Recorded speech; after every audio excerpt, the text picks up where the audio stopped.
right, welcome back to The Discerning Mother. Okay, so I was scrolling, as one does when I should have been doing something else. And I came across this article about a well-known businesswoman. She is the co-founder of I was told it's a pretty recognizable brand.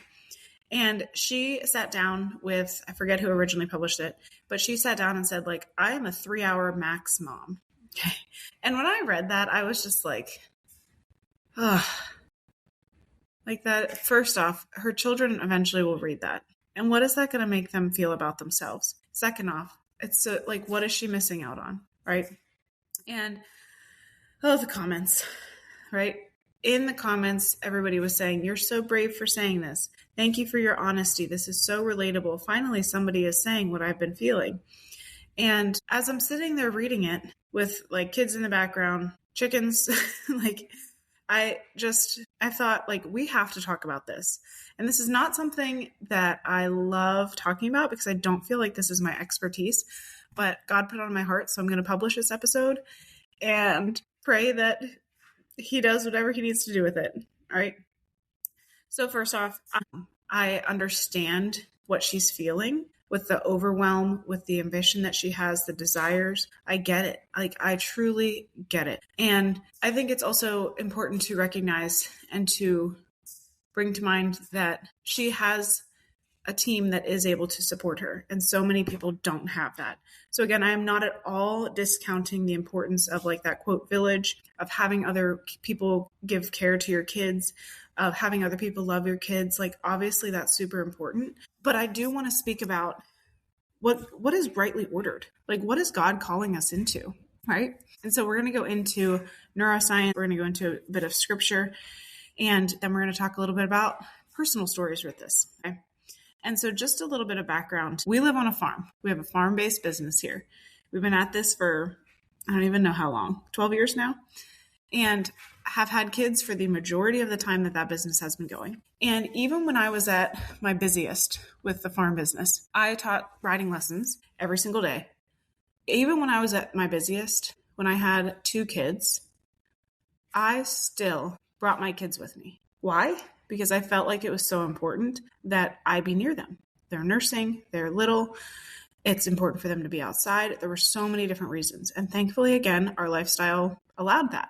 My husband worked, I stayed home with the kids, ran the farm business, and it just worked out that way, right? And I know not everybody has that situation. Even now where we live on the farm, like the kids can be outside. Well, I run and teach a lesson and I can still see them. And like, even when we have weddings and events, like I can run down to the house and check on things. And again, I know that that's a privilege that we have, but it's also something that we have worked really, really hard for, like really, really hard to make this our life. Because it would be so much easier for me to not prioritize bringing them everywhere. But that is a priority for me. And so therefore, I do it, even though it's super, super hard. Okay. So again, I just want to say that again, I know I'm speaking about this in like kind of a unique situation, but it's also a situation that we've been able to create. Well, God has allowed, and we've been able to create because of the importance we've placed on it and because of the priority that we have made it. Okay. Now, back to the article a little bit. Again, everybody was so focused on the mother's experience, like her bravery, her limits, like saying, like making sure that she doesn't overtax herself. Like she's running this multi-million-dollar company. But what I found so interesting about the article is that no one really, like the person interviewing never really asked about the kids. And I'm not saying this in like a guilt trippy way. Like this is like genuinely curious, like genuine curiosity. Like, where are the kids in this time frame? Because when we normalize the idea of a mother can only handle her kids in like a 3-hour window and frame that as like this, her being super self-aware, what does that tell us about children in general, right? That they are almost less than. And that the child's experience is irrelevant to the conversation, right? And how unfair is that? And also, how much is that going to affect them in the long run? Because we know that their nervous systems are growing right now. We know that their nervous systems are learning. And we know that in those early years, those are the most formative years for a child, right? The brain more than doubles in size, and I think it's like the first year of life. And it does this based on the environment that it's around, specifically to the mother. Why? Because there's that really intimate connection with them that you've established during pregnancy and then through that infancy period. And so even if it's not easy to admit it, like there is something very important about the mother and that child bond.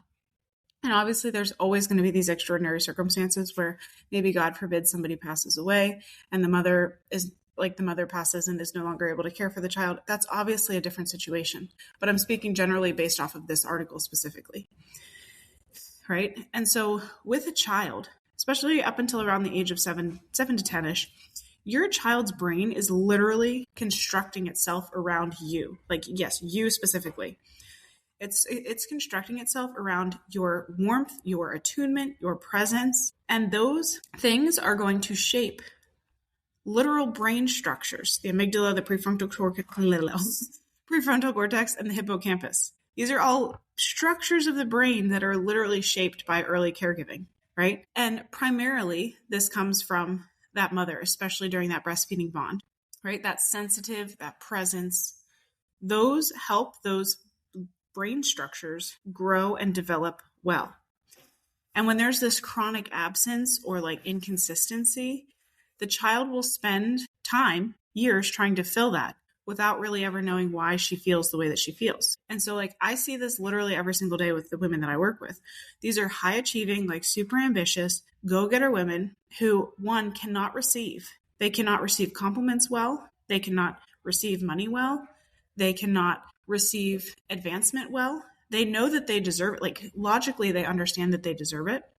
But it's so hard for them to say, receive a compliment, say like, oh my goodness, I love your hair. It looks so beautiful today. How often do you hear yourself say like, oh, thank you. I just changed it up, or like, I went somewhere new, instead of just saying like, oh my goodness, thank you so much. I so appreciate that. Right. There's always something that we have to justify. And so like these women, you feel like, you know, that something is missing. And you've tried like all the things. You've done the courses, books, therapy, like podcasts, all the things. Try to figure out like, what am I missing? Like I must be missing some time management tool, or I must be missing this whatever. But that's not actually it. And obviously systems are important. But when we go back, when we actually follow the root down, what we're going to find is a child. We always find this. A child who has learned, not necessarily from a crazy dramatic or traumatic event, but just from like 1,000 ordinary moments, that she was not the most important thing in the room. And that is the wound. And it starts earlier and it runs a lot deeper than most of us want to admit. Okay. And it affects every single thing in our life. And so the science that we just talked about says one thing, right? When you do not have that presence of present, attentive mother, especially, your brain literally will change. And then whenever you open scripture and you look at the church teachings, it's saying the same thing, but obviously in a different language, because the church doesn't speak the scientific language necessarily. And so like we see this with Isaiah 49:15, where it says, can a mother forget her infant, be without tenderness for the child of her womb, right? Like God's using this mother-child bond as this like human parallel to the love of God. And then we see this with St. JP2's writings in the Vocation and Dignity of Women, where it's just this capacity that women have for self-giving. Again, self-giving does not mean martyrdom on earth. It means it actually reflects the self-donating love of the Trinity. So motherhood is essentially a participation in divine creation, in divine creative love. And so when culture tells you that like 3 hours is your max, what does that tell us about what it means to be a woman, right? And then we have the Proverbs 31 verse, right? Everybody loves this one. Everybody's favorite passage for the ambitious woman, and rightfully so, because she is obviously incredible. She plants the vineyard, she manages the household, her works are praised, but in everything, it all circles back to her children rise up and call her blessed. So the fruit of that ambition is not this like, this is what I've created. No, it all circles back to the children who know that they are loved and held by this mother, and that's the beauty of it. And so just to get a little bit personal, my mother was a physician. She was really, really great at what she did. She worked extraordinarily hard my entire childhood. And without question, like I am in the position that I am today because of the doors that her and my dad opened and the work ethic that they both modeled. And I am super grateful, and yeah, just super grateful for all that. And also, I have memories of her. I have probably more memories of her at work than I do with her. And so there's this thought of like quality over quantity. But like, no, not when you're a little child. It doesn't necessarily work like that.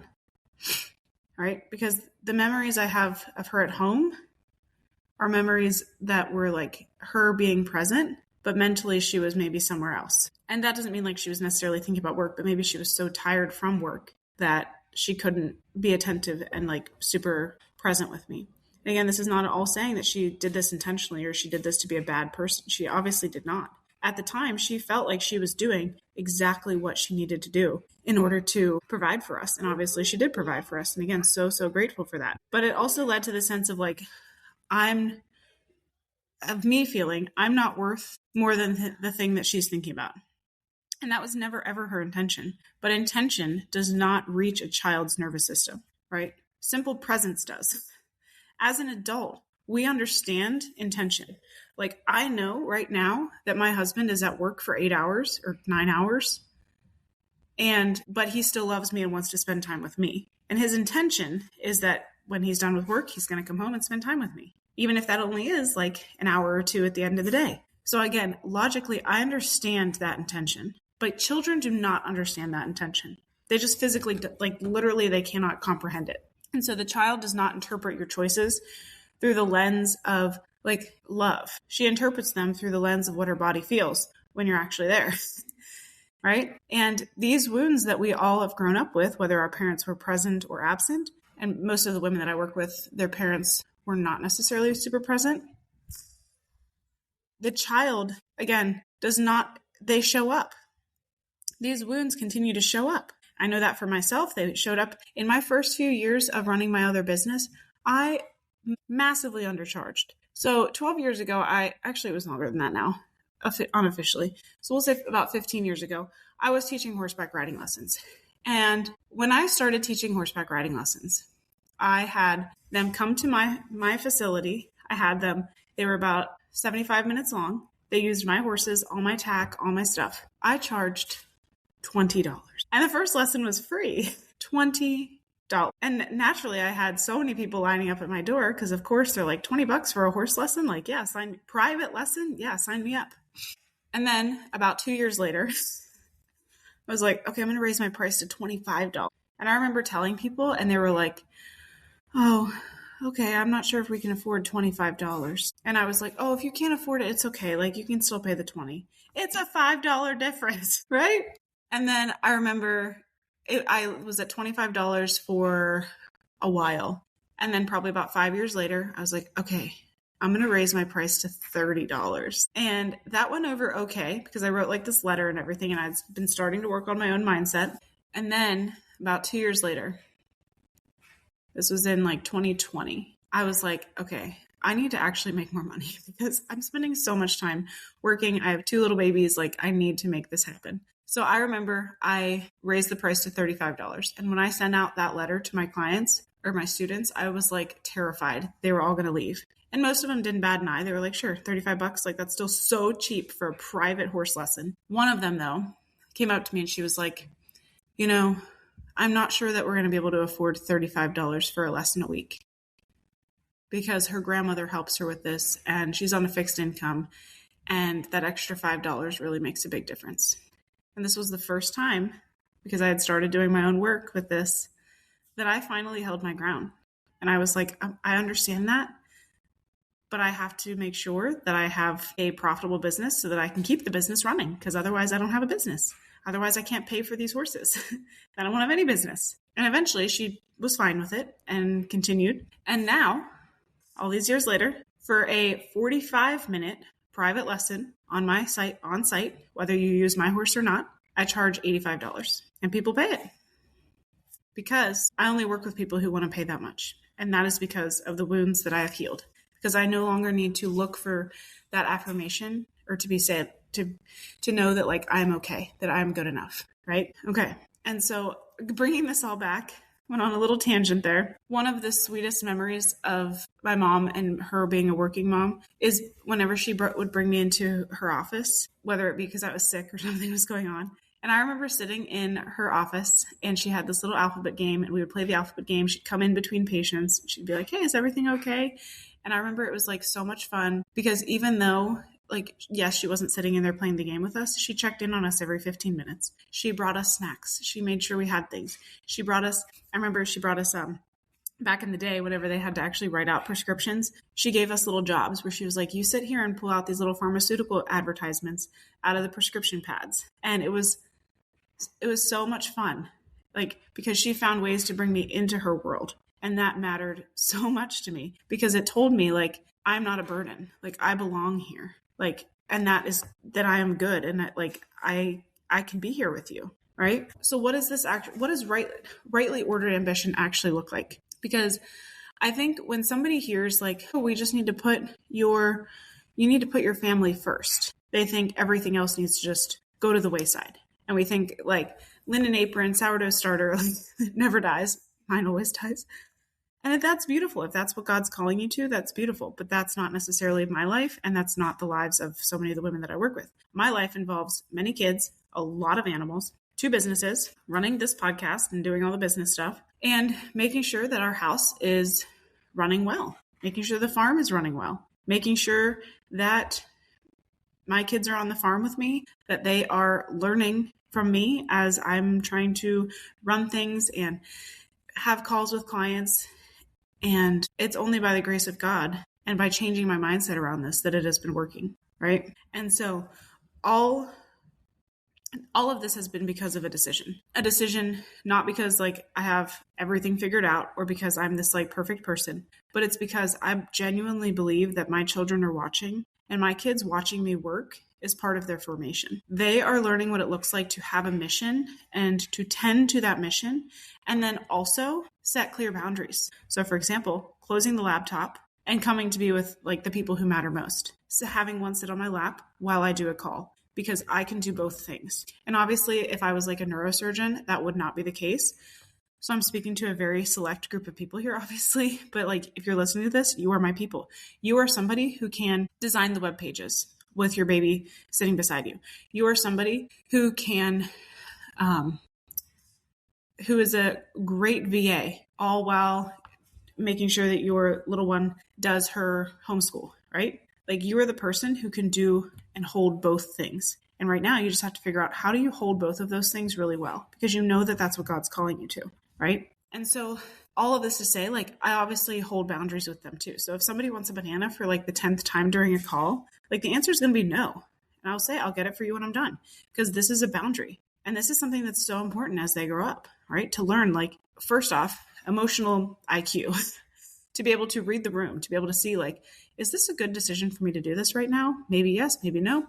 To be able to have that, like, common sense of, this is probably not a good thing to do. Like, I need to just wait my turn or something like that, right? But they also know that, like, at any time, if they truly need me, then they have me here. And that's part of that presence. So my kids are growing up seeing that work can be an act of love, and that an act of love is never more important than the people you love.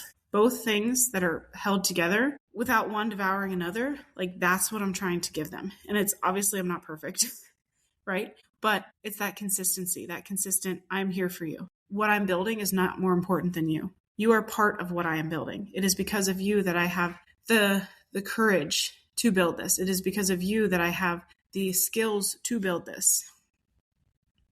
And like in the article, again, it mentioned cutting out stars out of fruit and sandwiches and stuff. Like if that does not come naturally to you, like join the club. I'm not the mother that cuts star shapes out of fruit.